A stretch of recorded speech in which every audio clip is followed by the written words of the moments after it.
My name is Emily Carter. I'm 32 years old, a veterinary technician in Austin, Texas, and for 10 long years, every decision I made was about one thing: saving up enough to finally buy a place of my own. But I never imagined the day would come when I'd pull into my driveway after a brutal late shift and see my dad, my brother, and a locksmith on my porch, laughing and changing the locks to my porch, laughing and changing the locks to my porch. Laughing, changing the locks to my porch like I was just some intruder. And the reason? Because my golden brother and his kids, who'd never worked a day for anything, supposedly needed more space to thrive. In that moment, everything I thought I understood about family and loyalty shattered. If you've ever been treated like you're disposable in your own family, or felt the sting of being expected to give up everything you've worked for just to keep the peace, I want to hear your story. Drop a comment, like, and subscribe. Let's talk about the things no one else will. Growing up, I always knew my family didn't operate like the warm, tight-knit groups you see on TV. My parents, both retired high school teachers, had built their lives on routines and expectations, believing in hard work, good manners, and above all else, family loyalty. But that loyalty never quite meant the same thing for each of us. There was always an unspoken rule in the Carter household. My older brother Adam came first.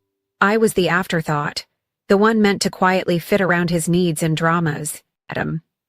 Adam is 3 years older than me, and for as long as I can remember, he's been the son our family revolved around. I used to watch him as a kid, golden hair and easy charm, breezing through life with the confidence of someone who'd never been told no. My earliest memories are little moments that probably seemed insignificant to anyone else. Adam getting the biggest slice of cake on birthdays, the front seat in the car, the last C in every family decision, no matter how trivial.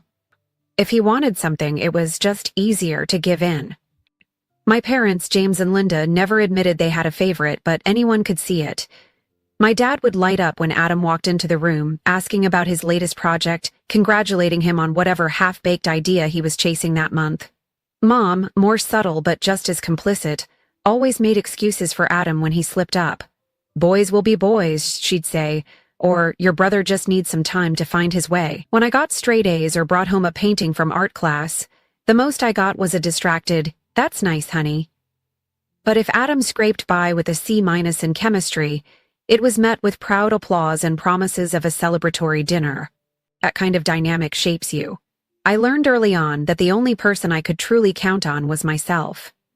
I became quiet, responsible, almost invisible. After school, while Adam was out getting into trouble with his friends or chasing some new hobby, I'd be at the kitchen table, finishing homework, making sure dinner didn't burn, or quietly listening to my parents complain about bills and lesson plans. I learned to mend clothes, cook for myself, and, most importantly, keep my head down.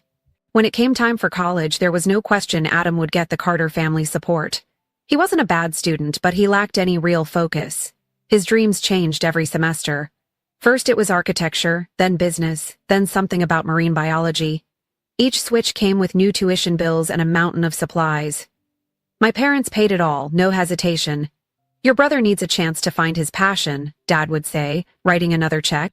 Meanwhile, I was quietly applying for scholarships, taking out student loans and picking up shifts at the local animal shelter just to scrape by. No one really asked me what I wanted. I loved animals, always had, and somewhere deep down, I knew I wanted to work with them. Veterinary medicine was my dream, but becoming a vet was financially impossible. So I settled for veterinary technology, a field I still loved, and one that let me start working sooner. When I graduated college, top of my class by the way, my parents didn't even come to the ceremony. Adam had lost his job again, and the family needed to be together. I tried not to be bitter. After all, that was the Carter way. Adam first, everyone else picks up the pieces. But bitterness creeps in when you spend enough time being invisible.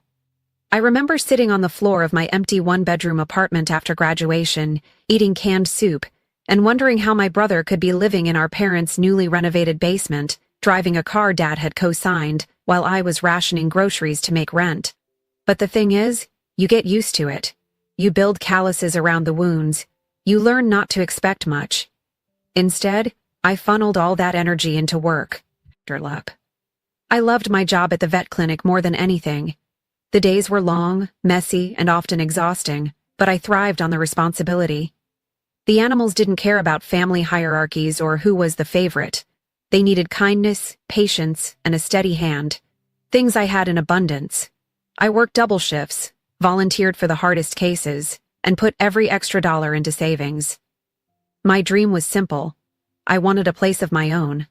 A home where I could lock the door, breathe easy, and finally, just for once, not worry about who needed me to sacrifice for them. Back at home, things never changed. Adam met Jennifer in his late 20s, a woman as charming and aimless as he was. They got married after a whirlwind romance, had 2 beautiful kids, Mason and Lily, and promptly moved into our parents' house temporarily because Adam was between jobs again. My parents gave them the finished basement and basically turned over the run of the house, explaining to anyone who'd listen that family always comes first. When Jennifer got bored and left Adam for a more ambitious man, he became a single father, and my parents' world narrowed down even further around him and the kids. Any boundaries I'd ever hoped for vanished entirely. Sometimes it felt like I was living in a different world from the rest of my family. When I called to check in, my parents barely asked about my life. They wanted updates on Adam's job search, Mason's asthma, Lily's dance recitals. If I mentioned something good, like a promotion or finally hitting a savings goal, it was brushed aside for the latest Adam drama. My dad always said, "Don't take it personally, Em. Your brother just needs us more right now." I moved out for good after college and only went back for holidays, birthdays, the occasional emergency. Even then, I was expected to help, set the table, mediate arguments, give Adam gas money, or take the kids to soccer practice. If I ever pushed back, my mother would sigh and remind me, "Emily, you're the strong one. You can handle things Adam can't." I hated that phrase, hated the burden it placed on me. It was during those years of forced independence that I learned to trust my own voice. I started saying no more often, though it never came easy. I found a small group of friends at the clinic who became my real support system, and I poured myself into every overtime shift, determined to finally break the cycle. My goal was always the same: save enough for a down payment, find a fixer-upper somewhere quiet, and build a sanctuary that no one could take away from me. The search took longer than I'd hoped. Housing prices in Austin are ridiculous, and every year something seemed to come up. My car broke down twice in one winter. I had a health scare that wiped out most of my emergency fund. And yet, I kept going, scraping together whatever I could, budgeting down to the last cent. The dream never faded, even as the world around me spun further into Adam's chaos. When I finally got the call that my offer had been accepted on a small, slightly run-down house on the outskirts of town, I felt a mix of disbelief and pride so sharp it almost hurt. I signed the papers, got the keys, and sat on the floor of my new living room, crying tears of relief. It wasn't big, it wasn't flashy, but it was mine, earned through every late-night shift, every missed vacation, every moment of loneliness. My parents didn't come to see the house. Adam was busy with job interviews and his kids, and my mom worried that the drive was too far. Still, I invited them, sent pictures, tried to share my excitement. All I got back was a short text from Dad. "We're proud of you, Em. Maybe you can have us over for dinner when things calm down here." I should have known even that lukewarm attention was temporary. It's funny, looking back, how a family can make you feel both invisible and responsible for everyone's happiness at the same time. For so many years, I bent over backward to keep the peace, believing someday they'd see me, truly see me, as more than just the reliable daughter. But as I sat in my own kitchen, surrounded by boxes, finally settled in, I didn't need anyone's approval anymore. I just wanted to live my life on my terms. Of course, that sense of peace didn't last long. When you grow up as the backup plan, as the one everyone expects to compromise, the next crisis is always lurking just around the corner, ready to remind you exactly where you stand. If there's one thing I've learned about family, it's that favoritism isn't always loud. Sometimes it seeps quietly into the foundation, shaping every interaction and expectation until it feels normal, at least for the people on top. For me, favoritism was never about one big obvious moment. It was 1,000 tiny slights, the daily undercurrent of always being the one expected to give way so Adam could shine. Even as adult, that dynamic never faded. If anything, it got worse as the stakes grew higher. After I bought my house, I expected a few months of peace. I was used to being left alone, outside of holidays and family emergencies, so I figured the quiet would last. Instead, the calls and texts from my parents started to pick up again, always with a familiar undertone. My dad would call late at night, voice heavy with worry about Adam's job search, how hard it was for a single father these days, how expensive kids were. Mom would sigh about how tired Adam seemed, how he and the kids really needed more space, how hard it was to see her little boy struggling. At first, I did what I'd always done. I listened, reassured them, offered what help I could, babysitting here and there, groceries dropped off when Adam's fridge was empty. I never once asked for anything in return. The gratitude I received was fleeting, almost perfunctory. "Thanks, Em, you're a lifesaver," Adam would say, but it was always followed by a new request a week later. If I couldn't help, my parents would drop pointed comments about being family, about how it was everyone's job to keep the ship afloat. The expectations only grew from there. Adam's latest business venture, a home repair startup, lasted 4 months and left him thousands in debt. Dad called it bad luck. Mom called it a learning experience. I called it another excuse. Each time Adam failed, my parents acted as if he'd just hit a minor bump in the road, never holding him accountable. "He's just figuring things out," they'd insist, even as he edged closer to 40 with little to show for all the years and money invested in him. Meanwhile, the scrutiny of my own choices sharpened. My decision to buy a modest home rather than rent or live with a roommate was described as selfish by Dad when I wouldn't let Adam stay the night. "It's not like you have a family to take care of," he said once, when I refused to give Adam my spare key so he could crash there for a while. Mom would call, voice trembling with manufactured concern, suggesting maybe it was time to help out a little more. When I pushed back, reminding her of all I'd already done, she'd switch tactics, guilt-tripping me about how hard things had been for Adam since his divorce. I tried to draw boundaries. Really tried. But boundaries were never something my parents respected, at least not when it came to their golden child. When Adam asked me for a small loan to cover his latest car repairs, I told him gently but firmly that I couldn't. The next day, Mom called to ask why I was being so hard on him. "He's your brother, Emily. He'd do the same for you." Except he never had. The hardest part wasn't even the constant demands. It was how invisible my own needs and struggles became in the shadow of Adam's endless chaos. If I got sick or had a bad day at work, the response was always lukewarm or simply brushed aside so the conversation could return to Adam's next big idea or the latest problem with Mason's asthma.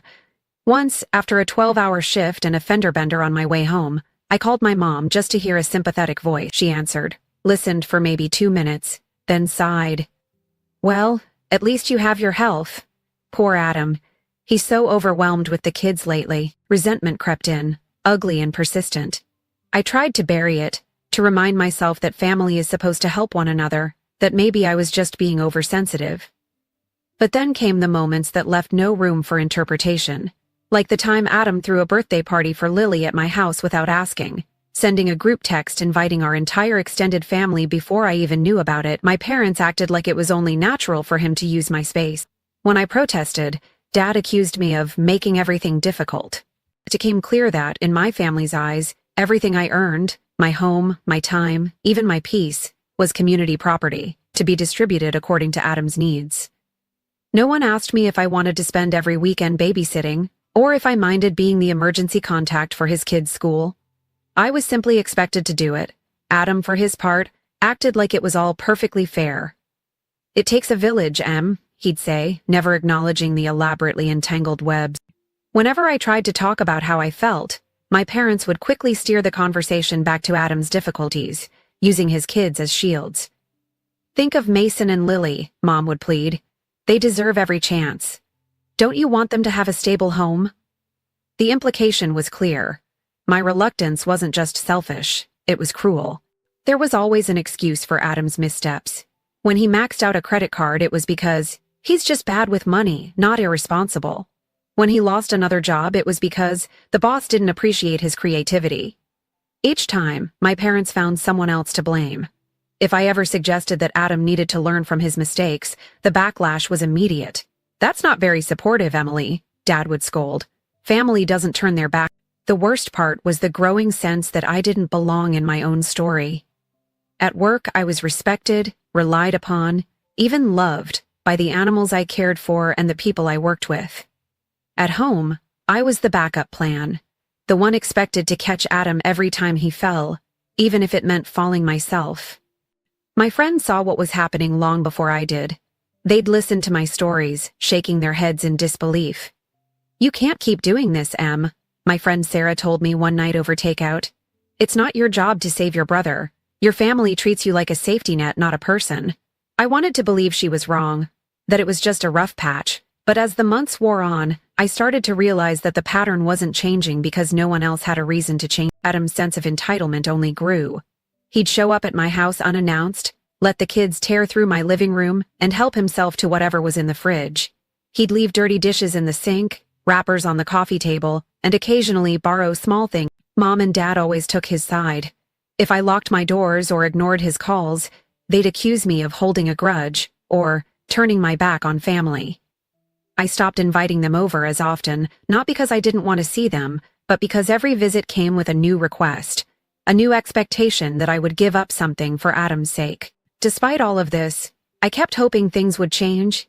Maybe if Adam landed a good job, or if Mom and Dad finally saw how unfair they were being, things would even out. But deep down, I knew better. The Carter family ship had always sailed in one direction, and no amount of paddling on my part was going to change its course. It was during this time that I started to feel a shift inside myself. I wasn't angry, not exactly. I was tired of being expected to carry a burden that wasn't mine, tired of feeling invisible, tired of never being allowed to want something just for myself. I didn't know it then, but the seeds of what would come next had already been planted. I was done being the family's insurance policy. I wanted to live my life for me, not for Adam, not for my parents, and certainly not for the sake of keeping a peace that had never really included me. But as I would soon learn, the universe, or maybe just my family, had one more test in store for me. One that would force every secret resentment and silent frustration out into the open, leaving me with a choice I couldn't ignore any longer. It was a Thursday evening in late fall, the kind of chilly dusk that settles into your bones even after you've cranked the heat and made a cup of tea. I'd just gotten home from a 12-hour shift at the animal hospital, mud streaked across my scrubs and the faint, stubborn scent of antiseptic still clinging to my hair. All I wanted was a shower, some leftover lasagna, and half an hour on the couch with my favorite true crime podcast before bed. Instead, my phone started buzzing before I'd even unlocked the front door. First a call from Dad, which I ignored, too exhausted for another guilt trip, then a text from Adam. "Hey sis, can you unlock the door? We're here." My stomach dropped. "We?" I hurried up the porch steps, fumbling with my keys, and that's when I saw it. Adam's SUV parked crookedly in my driveway, my dad's ancient sedan right behind, and, to my complete confusion, a white van from Mike's Mobile Lock sitting at the curb. In my front yard, Adam's kids, Mason and Lily, were running wild through the flower beds, their arms full of toys and half-unpacked cardboard boxes. Jennifer, his ex, apparently there for moral support, stood by the gate, phone in hand, filming the spectacle for her social media. The scene was so surreal I actually laughed for a second, thinking maybe this was some elaborate joke, a weird Carter family prank. Then I noticed the locksmith on his knees by my front door, drill in hand, and Dad standing over him, arms crossed like a foreman on a construction site. My heart hammered in my chest. I dropped my bag and marched over, trying, and failing, to keep my voice steady. "What the hell is going on?" Adam looked up, flashed his easy, lopsided grin, and said, "Hey, Em. Glad you made it home. We thought you'd be here by now." He gestured at the moving boxes stacked on my porch. "Figured we'd get a head start." Before I could process any of it, Dad stepped forward, his expression the kind of forced calm he always used when he wanted to reason with me. "Emily, let's talk inside." He shot the locksmith a look, and the guy quickly moved aside, letting me squeeze past and into my own foyer, which already smelled like takeout, cheap cologne, and the faint underlying trace of betrayal. Inside, it was chaos. Mason had dumped a bag of Legos all over my hallway runner. Lily was already rearranging my couch cushions, and Jennifer had set up her phone for what looked suspiciously like a family vlog. Adam and Dad followed me into the kitchen, where the table was piled with bags of groceries I hadn't bought, and a half-eaten pizza. "Okay," I said, jaw clenched. Someone want to explain what's happening before I call the police? Adam put on his most wounded face, the one that had gotten him out of 1,000 jams growing up. Look, Em, things have just been really tough lately. The apartment at Mom and Dad's is falling apart. The kids are sharing a tiny room, and with the holidays coming up, we really need a fresh start. This place is perfect. It's big, safe, and close to the kids' school. Stared at him, speechless. Dad jumped in, as if he'd been rehearsing the speech all day. We talked about this, Emily. Your brother and the kids need more space. It's not fair for you to have this whole house to yourself while they're crammed in that little basement apartment. You can move back in with us until Adam gets on his feet. It's the right thing to do. My vision blurred with anger and disbelief. I'd heard a lot of entitled nonsense from my family over the years, but this was a new level. So let me get this straight, I said, voice trembling. You're just moving my brother and his family into my house without my permission? And I'm supposed to what, just hand over the keys because Adam needs a fresh start? Jennifer piped up from the living room, her voice bright and syrupy.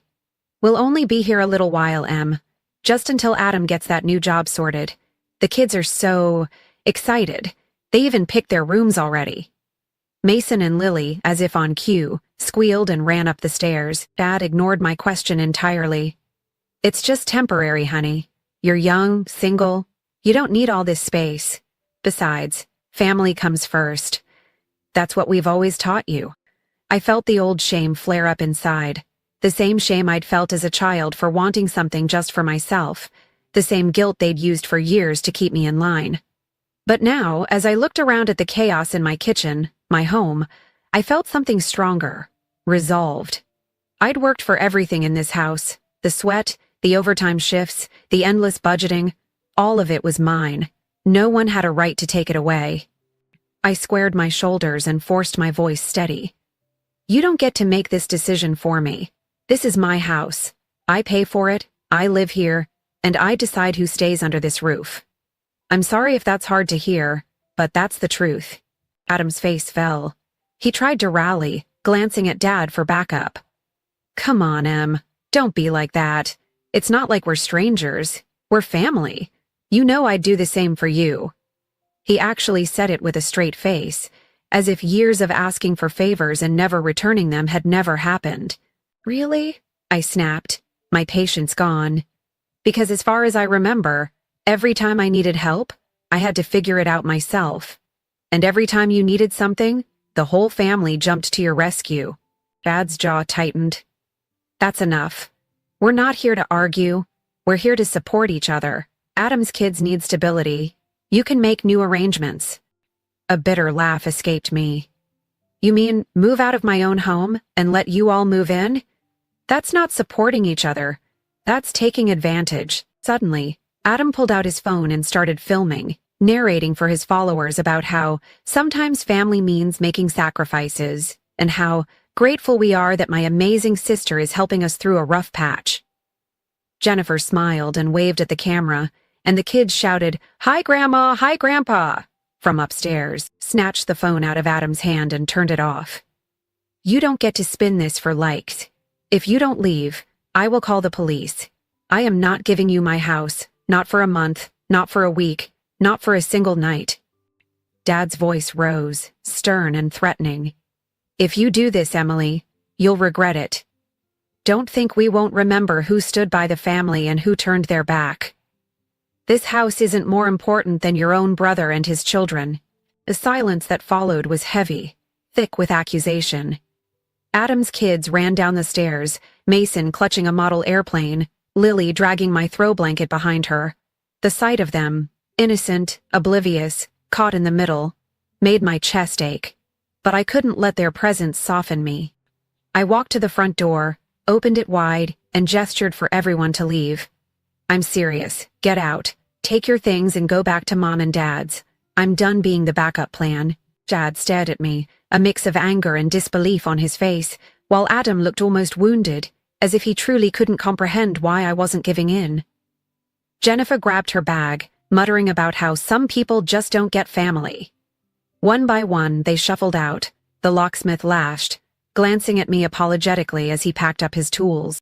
I locked the door behind them and slid to the floor, heart pounding, tears stinging my eyes. The house was a mess, but it was mine. And for the first time, I understood that keeping it meant drawing a line I wasn't willing to erase, no matter how much guilt or pressure they tried to use against me. Of course, I knew this wasn't the end. In my family, boundaries were just challenges to overcome, and I could feel the storm gathering outside my front door. But for that one quiet moment, with the lock clicking into place, I felt something like peace, mixed with fear, yes, but also a growing, stubborn pride that I would not give up what was rightfully mine. After that night, nothing in my life felt quite settled. I barely slept, waking up every hour to check the locks, startled by every unfamiliar sound, half expecting Adam or Dad to show up again with some new justification or a different set of keys. My phone buzzed constantly with texts from my parents, some pleading, some scolding. Adam left me voicemails full of practiced sadness and vague accusations. "I just don't understand why you're being so cold, Em. The kids miss you. You're their only aunt." Even Mom, who usually tried to play peacekeeper, sent me one long message about how family means making sacrifices and how someday I'd understand, when I was a mother myself. But I'd spent my entire life sacrificing for other people's comfort. This time, I was determined to hold my ground. By the weekend, the situation escalated. I came home from a morning run and found Adam's car in the driveway again. As I walked up, heart pounding, he appeared on the porch, phone in hand, with Dad standing behind him, arms folded, face set in that familiar mask of disappointment. Mason and Lily were there too, playing quietly with sidewalk chalk, their faces pinched and watchful. Adam started filming as soon as he saw me. "Just want to document everything," he said, tone full of performative sadness. Sometimes, people forget what family is supposed to mean. My patience snapped. I unlocked the front door, letting them trail me inside, but this time, I didn't back down or let the conversation be steered by guilt or Adam's narrative. I stood my ground in my own kitchen while my brother set up his phone to record the truth for whoever cared to watch on social media. "You want to talk about family?" I asked, keeping my voice as steady as I could. "Let's talk about how many times I've helped you out, Adam. Let's talk about how many jobs you've walked away from, how many businesses Dad has funded, how many times I've babysat your kids, paid your bills, loaned you my car while you gave nothing back except another excuse." Adam's eyes widened, and for the first time, I saw a flicker of real anger beneath his rehearsed hurt. Dad tried to interject, but I cut him off. "No, Dad, you need to hear this too. You always say family comes first, but it's always meant Adam comes first. You gave him money for a house, and when he lost it, you bailed him out. You co-signed every loan, paid every late bill, turned every one of his mistakes into someone else's problem. You never asked him to take responsibility, but when I bought my own home, with my own money, suddenly it's community property? I owe it to Adam's kids to move out and let them have it? How is that fair?" Dad's face flushed, his jaw clenched. "You're twisting things, Emily. Your brother has had a harder time than you. He's raising kids on his own.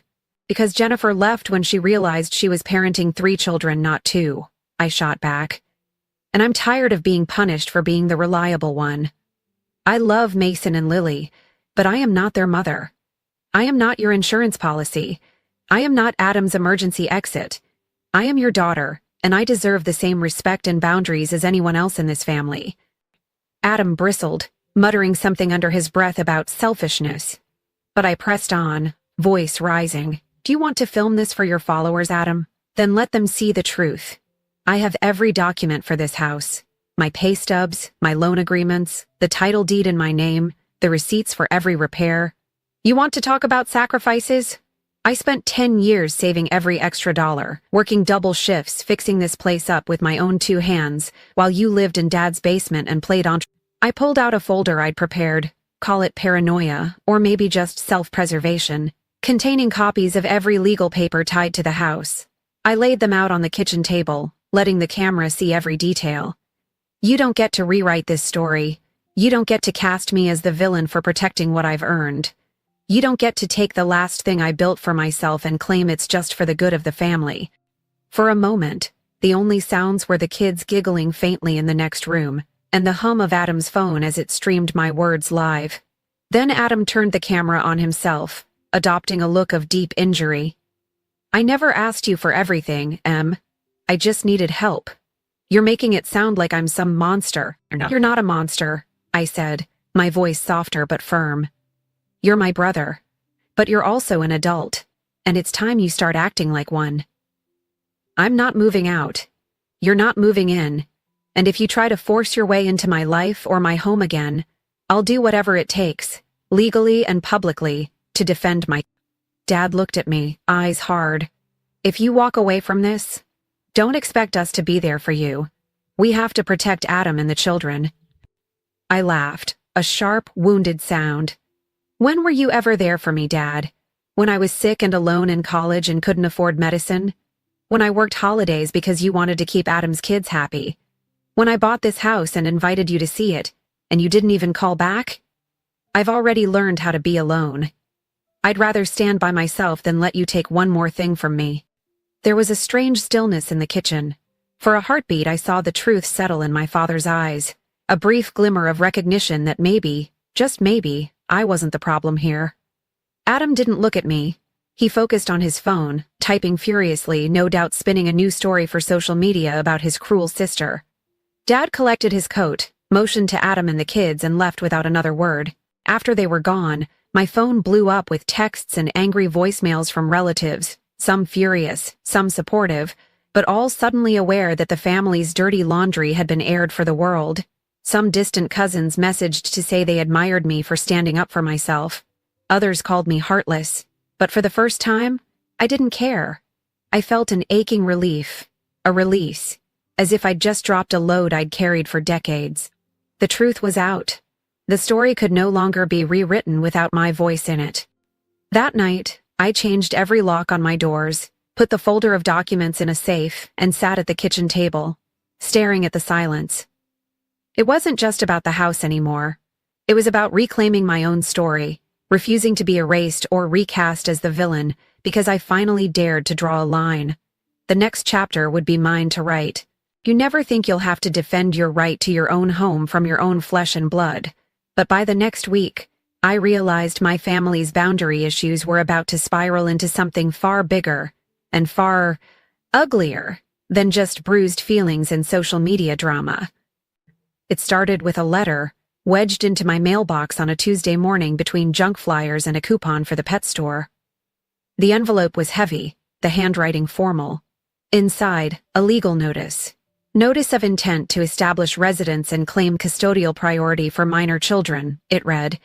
Signed by Adam and, unbelievably, Dad as co-guardian and family advocate. They were actually trying to use the family court system, claiming Adam's kids deserved my house as a primary home environment for their welter.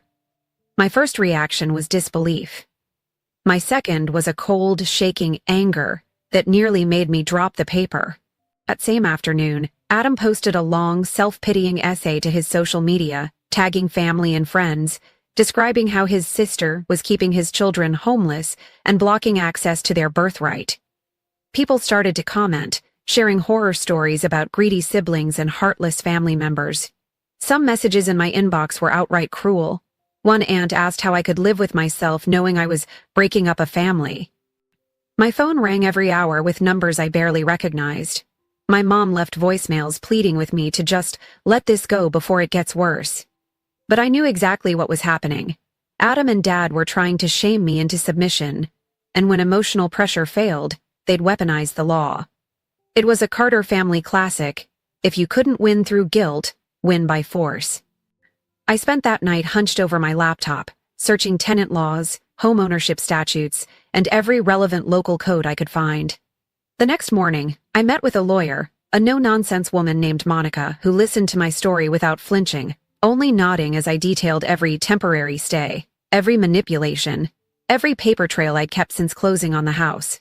"You did the right thing documenting everything," Monica said. "This isn't about family anymore. This is about protecting your rights. You're not alone in this, Emily." For the next few days, I lived in a strange twilight, half in the real world, half in a world of legalese and notarized documents. Monica filed a formal response to the court, citing my deed, mortgage records, utility bills, and years of tax returns as proof of ownership.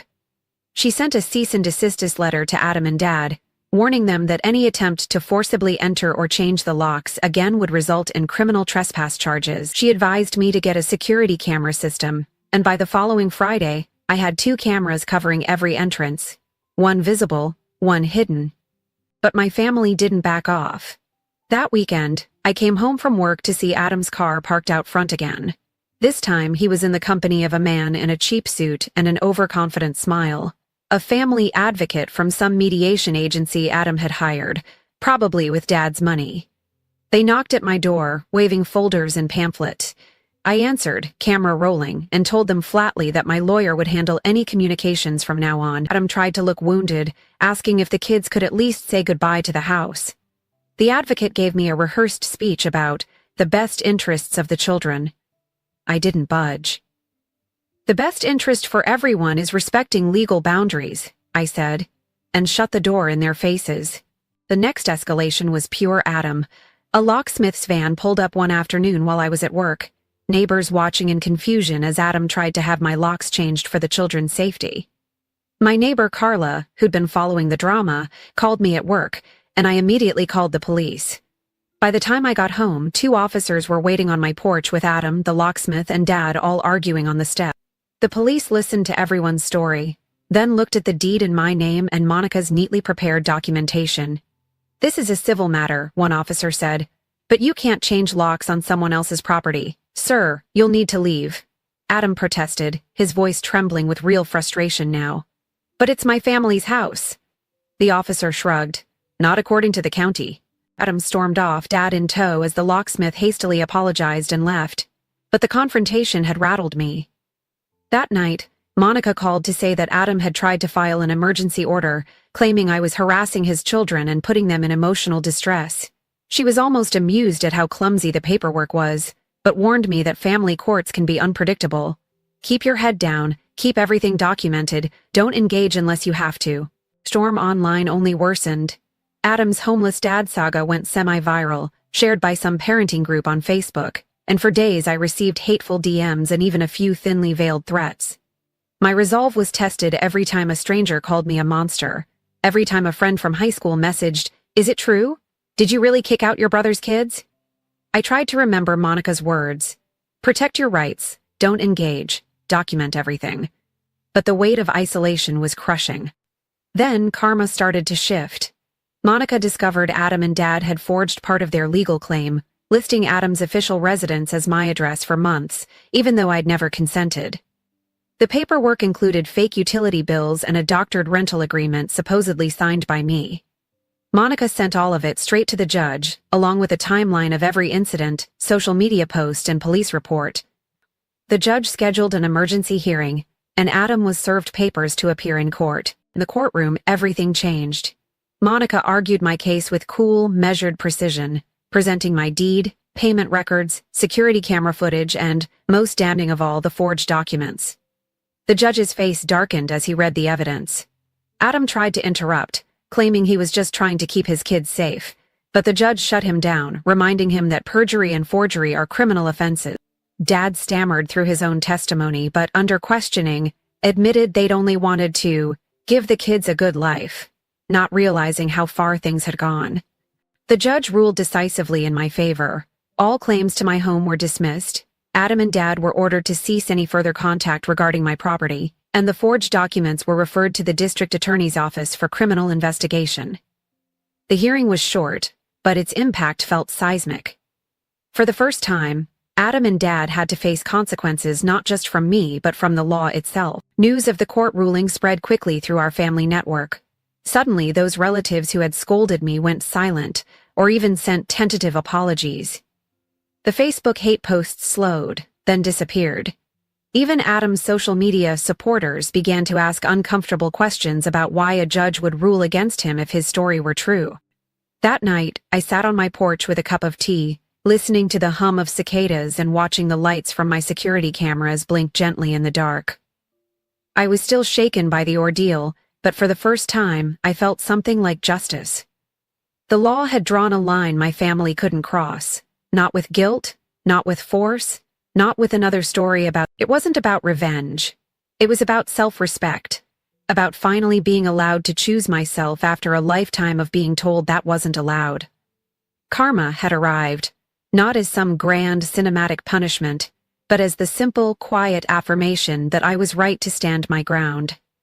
My home was mine, my story was mine, and for once the world, family, court, and community was forced to see it too. After the court's decision, the world seemed to slow down at last, as if someone had turned down the constant static that had filled my life for so long. The air in my house felt different, lighter, less haunted by tension. For the first time in years, I could walk through my own front door without wondering what drama or accusation might be waiting for me on the other side. I began to realize how much of myself had been spent just bracing for impact. The first week after the verdict, I barely slept. Not out of anxiety, but relief. There was no barrage of frantic phone calls or endless strings of texts from my father or Adam. The silence wasn't lonely. In fact, it felt restorative. I could finally hear myself think. I took long walks around the neighborhood, sometimes with no destination at all, just to savor the freedom of moving through my own life on my own terms. When I came home, the house was mine. Truly, quietly, beautifully mine. There were still reminders of the chaos. A box of Mason's toys under the stairs. A faint scuff on the hallway wall from where Adam had lugged in his emergency suitcases. I cleaned up what I could, but I didn't rush to erase every trace. Those marks were proof that I'd survived, that I'd drawn a line and kept it. Each act of cleaning or rearranging became a way of reclaiming my space and my story. With the ordeal behind me, I started to look forward again. I painted the kitchen a cheerful blue, planted a tiny herb garden in the window, and hung up photos I'd never displayed before. Pictures of me with friends from work, moments of laughter and triumph that had nothing to do with my family's approval. I hosted a dinner for a few close friends, filling the house with real joy for the first time in years. No one criticized my recipes or took over my living room. It felt like a celebration, not just of the end of a battle, but of everything I'd quietly achieved on my own. My relationship with my parents and Adam didn't disappear overnight. My mom sent a letter, handwritten and rambling, equal parts apology and explanation. She claimed she hadn't understood how bad things had gotten, that she'd only wanted to keep the family together. I wrote back, kindly but firmly, telling her that I loved her, but I needed distance for the first time. Adam tried in his own way to reach out. A text once, late at night, just a simple, "I'm sorry." I didn't reply right away. I needed time to grieve the brother I'd always hoped he'd be, the one who valued me, not just for what I could do for him, but for who I actually was. Maybe someday we'll find a healthier way forward, but for now, silence is a boundary I need.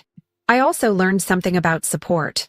During the legal battle, my friends, neighbors, and even people at work rallied around me in ways I never expected. They brought me groceries, called just to listen, offered advice or legal contacts. Some shared stories about their own family struggles, about the courage it takes to stand alone when you've always been expected to bend. Their belief in me filled the spaces left by my family's absence, teaching me that chosen family, those who show up, who celebrate your joys and weather your storms, can be just as vital as blood. The court ruling also rippled through the extended family. Some relatives who'd condemned me at first quietly admitted, over time, that they'd never felt the Carter family rules were fair. Cousins messaged to say they admired my courage, even if they weren't brave enough to do the same. One or two aunts actually apologized for the angry emails, admitting they'd only heard one side of the story. I didn't need their validation, but it felt like a kind of closure all the same. The most powerful change, though, happened inside me. With each passing day, I became less interested in proving myself to people who never truly saw me, and more invested in nurturing my own happiness. I signed up for a ceramics class, something I'd wanted to try for years but always felt too guilty spending money on. I adopted a rescue dog, an old golden retriever named Henry, who snored on the sofa and greeted me at the door with more loyalty and warmth than most of my family ever had. Work became a joy again, not just a refuge. My boss noticed the change and offered me more responsibility, trusting me with training new hires and even considering me for a management position.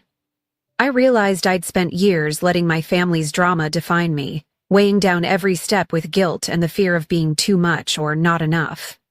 Now, free from that weight, I felt lighter, more myself than I'd been in decades. Sometimes, memories bubbled up. Old wounds, the sting of my dad's disappointment, the echo of my mom's sighs, the sound of Adam's voice begging for one more chance. I let them come, but I didn't let them rule me.